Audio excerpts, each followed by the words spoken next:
Breaking news. The real truth behind Blake Lively's feud with It Ends With Us director Justin Baldoni has finally surfaced, and it's nothing like the version Blake has been selling to the public. For months, Blake painted herself as the victim, insisting that Wayfarer Studios and Justin retaliated against her after she supposedly reported harassment. But a newly unsealed audio recording has blown that narrative apart, and it reveals something Blake Lively never wanted anyone to hear. This was never about harassment. It was about control, over publicity, over perception, and over the story. According to court filings, the recording, first uncovered by a Reddit user named Clark Kent, captures a private, August 2023 conversation between Wayfarer financier Steve Sarowitz and a producer named Claire. In her lawsuit, Blake claimed this audio proved Sarowitz threatened her family. But once the full recording was unsealed, that claim instantly collapsed. Sarowitz wasn't threatening her at all. He was venting about the chaos she was causing behind the scenes, laughing, frustrated, and overwhelmed by her PR meltdowns. There was no threat, no intimidation, no retaliation. Even worse for Blake, legal documents confirm the recording took place weeks before she ever reported harassment, which means it legally cannot be retaliation of any kind. She took a random conversation and twisted it into a weapon. She wasn't being silenced. She was scripting the narrative. And this wasn't the first time. Because right before that recording, something else happened. Something Blake hoped would never see daylight. Internal emails and filings show that in mid-August 2023, Blake and Ryan Reynolds demanded that Wayfarer publish a public apology, drafted by Ryan himself. The statement was designed to make the studio take the fall for the backlash she was getting online. It framed the production as the problem, not her behavior. But when Wayfarer refused, Blake escalated immediately. Insiders say she and Ryan delivered a threat behind closed doors. If you don't put this out, the gloves will come off. And within days, that's exactly what happened. Anonymous sources began leaking negative stories to the press. Headlines suddenly accused Baldoni of being difficult. The film was painted as chaotic. The narrative shifted. But the problem? The backlash didn't come from Justin. It came from Blake herself. Fans called out her tone-deaf interviews, her refusal to promote the story's domestic violence message, her obsession with plugging her drink brand during press tours. Meanwhile, Baldoni stayed silent and respectful, praising Blake in every interview and refusing to take the bait, which made the contrast even bigger. So when PR spin failed, Blake pivoted again, this time to a courtroom strategy. She filed a harassment and retaliation lawsuit, built almost entirely on the August 29th recording. But when investigators compared her claim to the actual audio, the story fell apart. Sarowitz's comments weren't threats. The call predated her claims, eliminating retaliation. And the judge even ruled that Blake couldn't hide the audio from the public because she chose to take this into the spotlight. The result? Her own evidence now destroys her case. After the audio evidence collapsed, the next phase of Blake Lively's strategy became even clearer. When she couldn't control the press, she tried to control the courtroom narrative. But the paper trail shows the opposite of retaliation. She was the aggressor, not the target. Because after Wayfarer refused to publish Ryan's carefully scripted apology statement, Blake didn't just threaten PR war, she launched one. Overnight, media outlets began receiving leaks portraying the studio and Baldoni as unstable, hostile, and unprofessional. But there's a major problem for Blake. Nothing she leaked matched the timeline. The judge now has the exact date of the recording, the filing date of her harassment claim, the communications showing she threatened PR retaliation first. Once those three pieces were lined up, the retaliation argument collapsed instantly. If you claim someone is punishing you for whistleblowing, but the so-called punishment happened before you ever blew the whistle, the legal theory disintegrates. And that's exactly what just happened in this case. Blake didn't expose misconduct. She tried to manufacture it. And when the judge ruled the full recording must be unsealed, it created a devastating ripple effect. Her PR strategy failed, her legal strategy backfired. And now her credibility is the issue. Not Justin's. Wayfarer's attorneys called her recording a red herring, a distraction designed to manipulate headlines and sway fan sympathy. And the court's ruling all but confirmed it. The message from the judge was unmistakable. You put this in the public arena. You don't get to hide behind privacy now. That single decision shifted the entire momentum of the case. Because once credibility becomes the central question, every other part of Blake's lawsuit becomes vulnerable. If she exaggerated this, what else did she exaggerate? If she distorted this evidence, how many other facts came from spin instead of truth? And that is exactly why legal analysts are now saying Blake may have walked herself straight into a perjury problem. And this brings us to the next major turning point in the case, one that could determine whether Blake Lively's lawsuit survives at all. A key witness didn't just weaken her story. They accidentally undermined it, and the credibility problems don't stop with the audio. They get worse, because Blake's own witness turned out to be her biggest liability. The first witness whose testimony was supposed to protect Blake was Isabella Ferrer. Lively's legal team positioned Ferrer as proof that Justin Baldoni was harassing and intimidating women connected to Blake. But when Ferrer was asked to testify under oath, she didn't cooperate. She ran from subpoenas. She refused service. She dodged process servers for months. If she truly had the truth on her side, she would have walked in, raised her right hand, and told her story. Instead, she hid, and the judge noticed. When her lawyers tried to claim she was being harassed by Baldoni's legal team simply for attempting to serve her, the judge shut that argument down immediately. He ruled there was nothing improper happening at all and ordered Baldoni's team to keep serving her because she cannot legally avoid testimony forever. That ruling was devastating for Blake. Why? Because it proved her camp wasn't trying to tell the truth. They were trying to avoid the truth. A witness refusing to testify doesn't look like intimidation. It looks like fear of exposure. And Ferrer wasn't just a random witness. She was by Blake's side during press appearances, strategy meetings, and promotion for It Ends With Us. If she is afraid to testify, the court logically asks, what is she protecting? And who asked her to hide? Then comes the second credibility collapse. Journalist James Vatusa. He originally swore that Blake's publicist Leslie Sloan never tried to smear Justin. That single affidavit helped Blake temporarily dodge liability. But then he flipped. A new affidavit suddenly claimed he had been pressured into giving that statement, and later he blamed Baldoni's lawyers for damaging his career. The problem? His own emails and text exchanges tell the opposite story. He called Sloan a liar. He admitted she was trying to plant negative press about Baldoni. He said in writing that she tried to manipulate media coverage. So when he changed his story under oath, all he did was destroy his own credibility, and by extension, Blake Lively's entire narrative. Because now the question isn't, did Justin smear Blake? The question is, why are Blake's witnesses hiding, flipping, or getting caught lying? Meanwhile, Baldoni doesn't need to flip anyone. He doesn't need PR spin. He doesn't need leaks. He has timelines, emails, filings, and sworn evidence, and courts care about evidence, not optics. And with Lively's legal strategy unraveling in real time, the case is shifting into its final and most dangerous phase for her. The credibility crisis is no longer around Blake Lively. It is now directly attached to her. Because if a jury concludes she manufactured retaliation, exaggerated harassment claims, and weaponized the press, then this stops being a defamation battle. It becomes a bad faith lawsuit, and that opens the door to sanctions, dismissal, and counterclaims. Once the court unsealed the audio, Blake Lively's entire narrative collapsed in real time.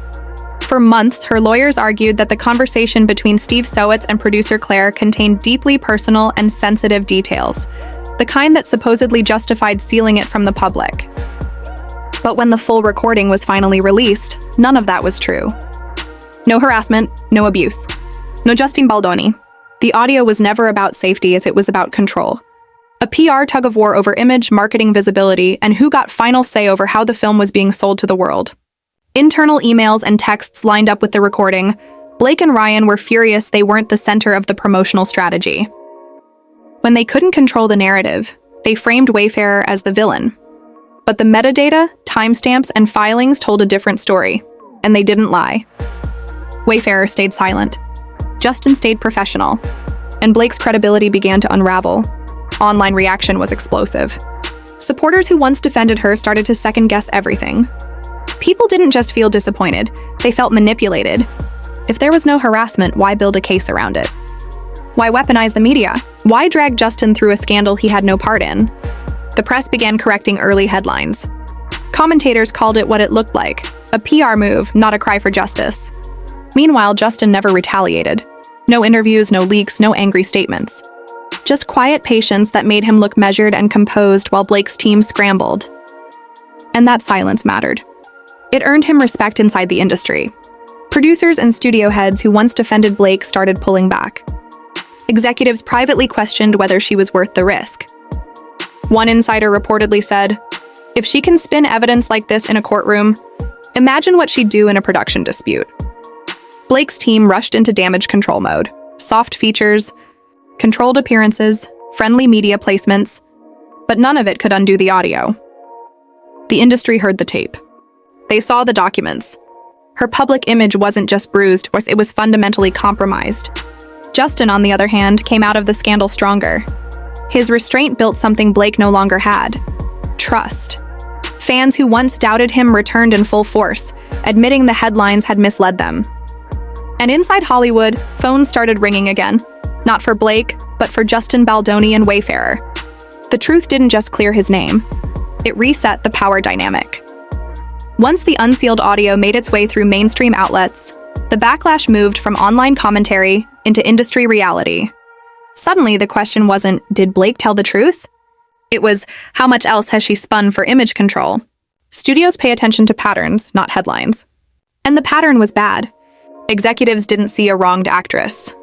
They saw a liability, someone willing to weaponize press coverage when negotiations didn't go her way. Someone who could turn a business disagreement into a moral scandal if she lost control. Behind closed doors, meetings started shifting. Deals that once felt secure became pending. Offers that were weeks from signing turned into review status. Public reputation is PR. Industry reputation is currency. And Blake's was losing value fast. Meanwhile, Justin Baldoni was being quietly reevaluated in the opposite direction. Before the scandal, he was seen as well-liked but niche. After the unsealing, he was seen as someone who handled destruction without retaliation, which in Hollywood is rare and deeply respected. Many directors, even those who barely followed the case, began referring to him as the calm one, the steady hand, the guy who didn't need a press war to defend himself because the facts did it for him. And that narrative is far more powerful than any interview. PR teams can buy sympathy. They can't buy credibility. Blake's camp tried pivot after pivot, soft focus messaging, healing language, quiet rebranding. But you can't rebrand while the documents are still circulating and the audio is public. The court didn't just unseal a recording. It unsealed her strategy. And Hollywood noticed. For the first time in her career, Blake wasn't steering the story, she was reacting to it. Not leading coverage, chasing it. Not controlling the conversation, trapped inside it. Meanwhile, Justin didn't move a muscle. No counter-campaign. No dramatic statement. Nothing performative. He let her collapse under her own narrative. Because when the truth is that clean, silence hits harder than any rebuttal. In every interview, Justin stayed grounded. No anger, no counterattacks, no character assassination. He thanked his team. He defended his cast. And he never once dragged Blake's name through the mud, even though he had every opportunity to do so. That restraint changed everything. In Hollywood, comebacks are rare. But reputation built on integrity is even rarer. And when the dust settled, people started asking a different question. If he was guilty, why didn't he fight back? Because innocent men don't need PR wars. The truth is enough. The turning point wasn't a ruling from a judge. It was the unsealed audio landing on Reddit and TikTok. Once the public heard the full call for themselves, the illusion collapsed. Clips of Steve Sowitz laughing during the conversation went viral, with users saying, "This doesn't sound like harassment. This sounds like a PR argument." Almost overnight, Sure Justice for Justin began trending. People compared Blake's claims to the documents, the timestamps, and the raw audio, and the inconsistencies were everywhere. The timeline didn't match. The context didn't match. Even the supposed threat didn't exist. Comment sections turned into mini investigations. Side-by-side screenshots spread like wildfire. And slowly, the public realized Blake wasn't the victim. She was the architect. The woman who had weaponized fame, press access, and courtroom sympathy to control a narrative that the evidence could no longer support. Meanwhile, Justin Baldoni became a symbol of something almost extinct in this industry for quiet dignity. No outrage tours, no smear campaigns, just patience and truth. And when the facts finally reached the public, they did what no PR team could. They cleared his name. This was never about harassment. It was about ego, image, and power. And what happens when someone tries to turn a business dispute into a moral accusation? Blake went into this battle claiming she was silenced. But in the end, it was her own evidence that exposed her. Today, the court of public opinion has delivered its verdict. Blake's credibility has collapsed, and Justin's integrity has only grown stronger. But this story is bigger than two celebrities. It's a warning about how fast truth can be buried and how easily a headline can become a weapon until someone digs up the facts. If you believe the truth matters, if you're tired of Hollywood spin, subscribe, turn on the bell, and share this story. Because in this industry, silence protects power, and only truth protects the rest of us. When the public finally turned, the fallout behind the scenes was immediate. Hollywood doesn't move with sympathy, it moves with risk assessment. Studios that once rushed to attach Blake's name to projects quietly began stepping back. Meetings were postponed. Brand deals that once looked guaranteed became under review. And more than one executive asked the same chilling question. If she can manipulate the record in court, what would she do on a high-stakes production? Meanwhile, something unexpected happened on the other side. Justin's silence, or the very thing critics originally mocked, became his greatest asset.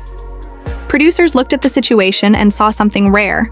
A director who stayed calm, stayed principled, and didn't torch anyone's career even while his own was under attack. That doesn't go unnoticed in Hollywood. Wayfarer's upcoming project suddenly gained renewed interest. Directors who had once kept their distance were now reaching out again. And for the first time since the feud began, the conversation shifted from, what did Justin do? To what did he survive? Because once the evidence was unsealed, the narrative wasn't just wrong, it was backwards.